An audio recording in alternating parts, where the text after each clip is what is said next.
So, who's going to be the new mystery witness? What's the deal there? Working on that. Working on that. Working on it. I'm You're working your sources.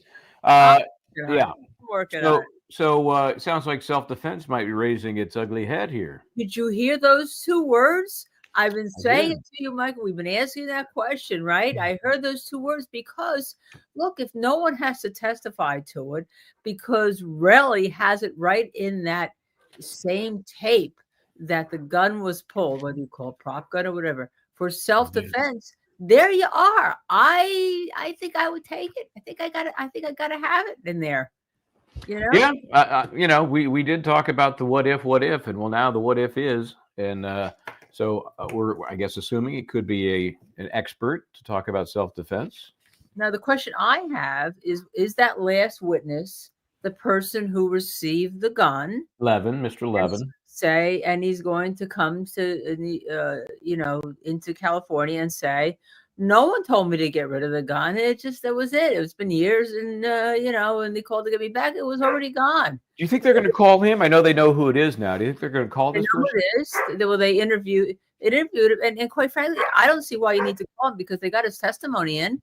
I think it's ridiculous because is it so hard to conceive, Mr. Lewin, that this is kind of a collective of small film rap video makers who just interchange props here and there, and when you're done with one, you just give it back to, in this case, I guess, the assistant director.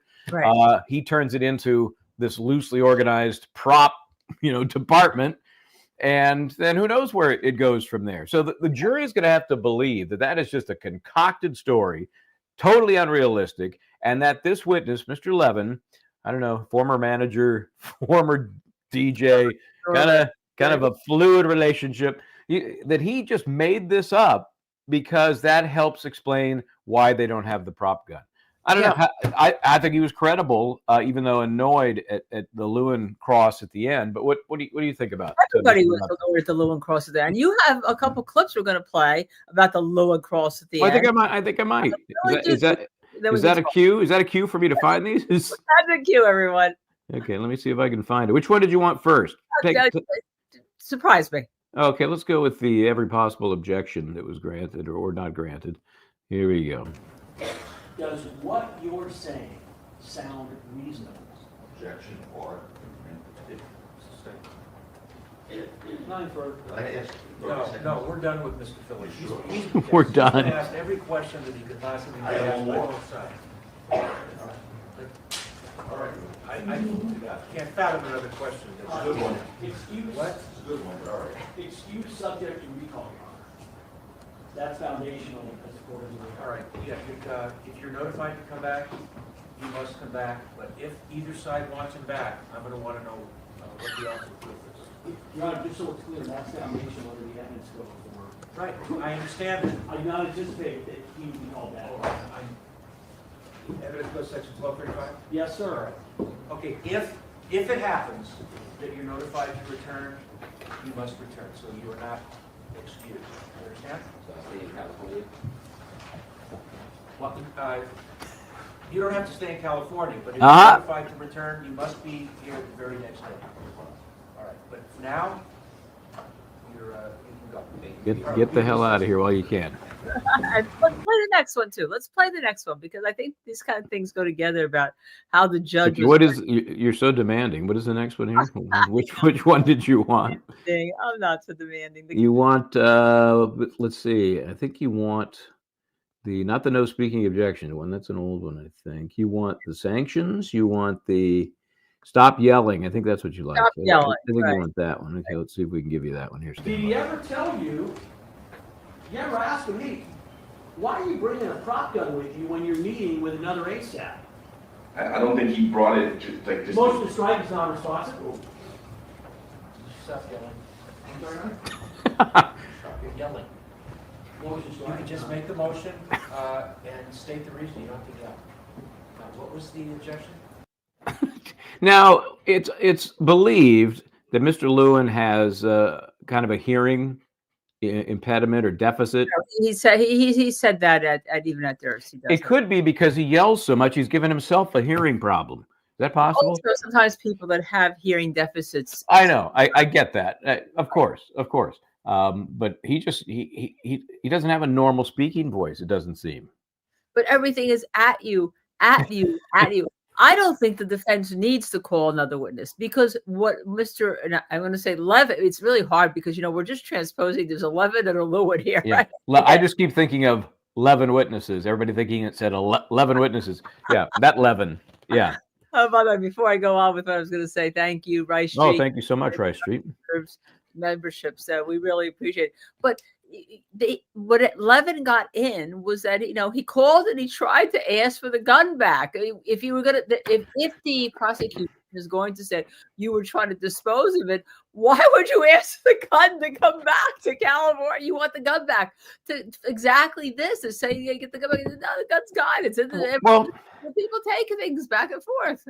And Lewin kept bullying that point, asking, "Did you do anything else except ask the guy you gave it to if he still has it?" No. I mean, who am I, Columbo? This guy doesn't have any obligation to do more than that. And I was trying to say, do you know what the conversation with the attorney objection? There was a way around that question. Are you representing him in any way? Did you take on the role of an attorney? Did you take on the role of a private investigator? You know that he's got attorneys and private investigators. Why would you in any way want to try to take on that? Except to find out that the gun was, you try to get it back and it's gone. Yeah, I asked if he still had it. He said no. I know how these things get kind of tossed in this communal prop area, and that was the end of it. And, if you, Mr. Lewin, had reached out and suggested it was very important, or anybody in your office, I would have given you all the information you need to pursue it. But I don't see a badge. I'm not deputized here.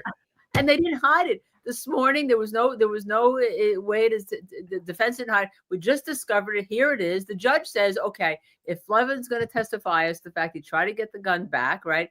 Prosecution has the ability to interview on tape the person in New York. And that's exactly what they did. And obviously they didn't find out anything that was different than Levin was saying, that it was a prop gun. I think they've done a great job of that, Michael, also answering your question, because you thought that was the one deficit. I really did. And I think they did a reasonable job. It's not as satisfying as, here's the gun. We've traced it to all these locations and now we have it.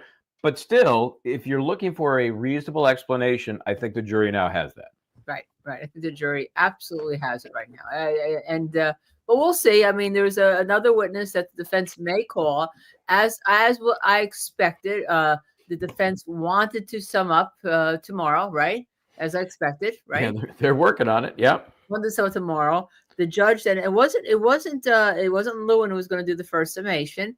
The judge said he's not going to force the prosecution to sum up because what I think I heard Judge Tackleby say, look, if we put the witness on and then you're finished, Your Honor, it takes about an hour to charge the juries. Can we do this some early afternoon? Can we sum up tomorrow? Because if not, we're talking about next week. And then Lewin said something like, well, really, here in California, well, maybe Friday, do it because then we've got a rebuttal summation, and then the jury wouldn't come back to what? Is it Monday a holiday, or are they taking the court holiday on Wednesday that we take in the East Coast? I know it seems like they have Wednesdays almost as a dark day for cleaning up other cases. So Monday is President's Day. Is that right? Well, they're taking Lincoln's birthday off tomorrow. It's a court holiday. Oh, okay. Oh, not tomorrow, Wednesday. So President's Day is here on the East Coast, but do they work instead on President's Day there? I don't know, because that's a federal holiday now. Yeah, so I don't know. Well, it does have like George Washington. Who knows anymore? Yeah, well, all I know is that anybody could take those extra days, they take them. States, federal, schools. The jury back and to deliberate on Tuesday. It's ridiculous. Push it. But that's clearly what the prosecution wants. They want the defense. I think if the defense could have closed today, they wanted to close today. Oh, yeah. Another interesting point. I made a couple of notes here about Mr. Levin. Hey, Mr. Levin. He was talking about the Glock 43 magazine that they found at Rocky's house. Right. And Lewin kept circling back because there was some confusion over the guy has a couple of guns, but he somehow got that magazine by mistake when he was at the gun store, and they're $20, so he never bothered to take it back because Lewin was trying to make a big deal out of it. If you don't have that gun, why didn't you take that magazine back? Well, it's $20. You know, just gas and a pain in the butt. I kept it. Right. But he keeps circling back to that to make it sound like Levin has purposely planted this Glock 43 magazine, to which he has no matching gun, at Rocky's house to explain why it's there. Yeah, yeah. And at one point, I thought really the judge should intervene, because it was like Lewin was saying, maybe trying to make him say that for some reason he had to have the permit to have this weapon, and he didn't have the permit. Almost like he was trying to get him to admit to a crime. I was like, well, yeah, no, everything's registered. I mean, it was insane, Michael. It was insane. It's just a bad look, and I understand he did make a couple of points. He did with Levin, who on repeated questioning was getting a little soft, getting a little wishy-washy on, you know, the series of events and why he had the prop gun, and then there's the magazine that doesn't match, and when did you go to the gun range, and how often have you been there? And so, you know, he made a little bit of hay out of that. But again, on balance, it was at worst, it was a push for the defense. And I think it was probably more like 70-30 favoring the defense. And because Lewin was getting so frustrated, he again gave away what he's going to do in closing. I don't know if he gave it away in closing argument, that Rocky had a Glock 43 and that he had 2 magazines come with it when you buy it. And that this one magazine, they got rid of the other, but they accidentally didn't get rid of this. Well, if you're going to be a mastermind and get rid of the gun and the magazine, you think you're going to forget the one next to your bed? That's what, you know, gets me back to the big picture in this particular case. Nobody involved, except for Relli, gave this a lot of attention. The prosecution didn't, the key witnesses didn't, and Relli was all over it, but he was the only one. Everybody else kind of, and so the investigation was horrible. The recollection and the actions of these different witnesses, not so good, because to them, it wasn't the big deal that Relli was making it out to be, either for his, you know, financial gain, or just to get back at Rocky because he wasn't being treated properly, so he's going to stick it to him with a criminal case. It's just really a poorly put together case. You know, but it all comes down to the jurors. You and I are done. I think certainly our viewers are done. Our chatters are done. I think that if the jury hasn't found in their mind that the state has proven their case now, there's nothing that's going to change them at this point. No. I do not think people are sitting there going, "Oh, closing arguments! I can't wait to hear them so I can figure out what I'm thinking." Oh, I have. Dizzy tells me that we have another speaking objection here. One that I have 2 of them in the folder. Well, before you go, Rice Street, thank you, became a YouTube member. We appreciate it. Very nice. And before you get to that, just one other point. If the jury, however, is on the fence, I want to talk to our viewers about that. If they're on the fence, are they going to stay on the fence or what? What do they need to hear to push them over one way or the other? Yeah. What do they need to be pushed over? What do they need to commit an assault and battery? Okay. They need to be shoved off the fence. So am I waiting, or do you want to see this one? No, I want to see it. Okay. I think this is the right one. I have 2 that have the same title. Is this the right one? What happened to the gun? Yeah. His response would have been, I have no idea. Objection, Your Honor. I can play it, Your Honor, if you like. The court made certain rulings. The objection is sustained. Do you recall the other day I talked about speaking objections, arguing? I do. Remember that? Do you remember that? I do. All right, I'm keeping track of every speaking objection that is made, every argument with the witness, argument with me. I'm keeping track of all that. He made an objection. I sustained it. Come on, give me the next question. All righty. This is where, as I say, let's go to the tote board. Judge, let's go to the tote board. You know, he's keeping track. So when we have been suggesting that, you know, the judge maybe been hesitant to rule solely against Lewin, where he did the very first day after he said, I'm going to impose these 1074 sanctions up to a maximum of $1,500 per day or per incident, he nailed both of them at the same time. That's one for each of you.